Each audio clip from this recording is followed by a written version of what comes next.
Let's start with an update on Singapore's COVID-19 situation. Now, 226 new cases were confirmed today, taking the total to just over 53,000. More details will be shared later tonight, but the Health Ministry preliminarily reported that today's count includes one community case. He is a prison inmate on a short-term visit pass who had arrived before the implementation of border measures.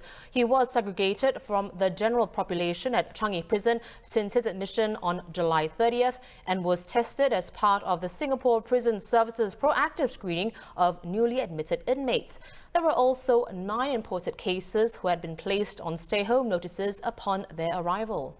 Now, speaking of imported cases, from August 11th, all travellers entering Singapore who are serving their stay-home notice outside dedicated facilities will have to wear an electronic monitoring device throughout the 14-day period. They include citizens, permanent residents, long-term pass holders, work pass holders and their dependents. But children aged 12 and below are exempted. In a joint statement today, the Immigration and Checkpoints Authority and the Ministries of Manpower and Education said the devices will allow them to monitor those serving the SHN more effectively. The devices are a change from the combination of text messages, voice and video calls, as well as house visits the authorities have been using to make sure the rules are observed. Travellers will be issued with a device at the checkpoints after clearing immigration. They will need to activate it once they reach their place of residence. If it's not activated, the authorities will follow up to determine their location and help with technical difficulties or take enforcement action as needed. Any attempt to leave the place of residence or tamper with the device will trigger an alert to the authorities. Those who tamper with or remove the device during the SHN period can be fined or jailed or face both punishments. For foreigners, ICA and MOM can also revoke or shorten the validity of permits and work passes. After the SHN is fully served, the device should be deactivated and thrown away or returned according to instructions. We have journalist Tee Zhuo to share more on this electronic tracking device. Tee, you're at Changi Airport where you just attended a briefing on this device. Can you tell us how does it work? What are the features of this device? Right, thanks, Harianto. So there are actually 3 components to this device. One is a wearable wristband, and then the second one is an app, and then there's a gateway. So how it works is basically a gateway or multiple gateways can be installed in the home depending on the size, and then depending on how far away the wristband, which works with Bluetooth, gets away from the gateway, they can tell if you have exceeded the boundaries of your home. So the app, the separate component, allows the person to get notifications from the authorities and also comes with GPS. So that can tell the authority the distance from by which the person has left the home, if the person has left the home. But the real focus is, of course, the low-energy Bluetooth device, which alerts the authorities immediately if you have left your home.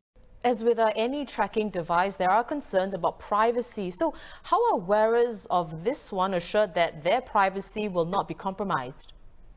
Yeah, so I did ask the director from ICA about these privacy concerns.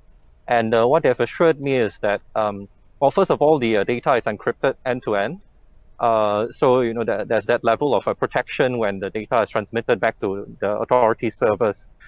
The second thing is the wristband itself doesn't store any data at all. And then I think it also, the whole operation adheres to public sector data security guidelines, which means that only authorized government officials will be able to access the data. And the app itself on the phone will lock down after the 14-day stay-home period. Yeah. And why did the authorities decide to roll out this electronic tracking device now? Are they expecting more travellers to enter Singapore? Yes, definitely. I think that is a prime concern. So just now what the ICA and the home team officers who were present told us is they need a more sustainable way to continue to track the large amounts of stay-home notice individuals that will continue to come in as Singapore progressively opens up. For example, come next week on August 10th, our Green Lane with Malaysia will be opening up. So with this influx of people coming in, no doubt they will have to stay. They'll have to serve out their 14-day SHNs.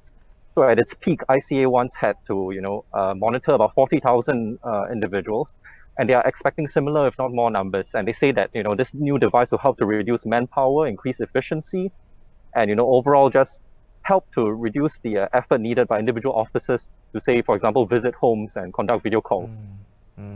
Well, thank you so much, Tee, for coming onto the show to talk more about this new tracking device. We were speaking to journalist Tee Zhuo. Now, from August 11th, all travellers entering Singapore who are serving their SHN outside of dedicated facilities will have to wear an electronic monitoring device.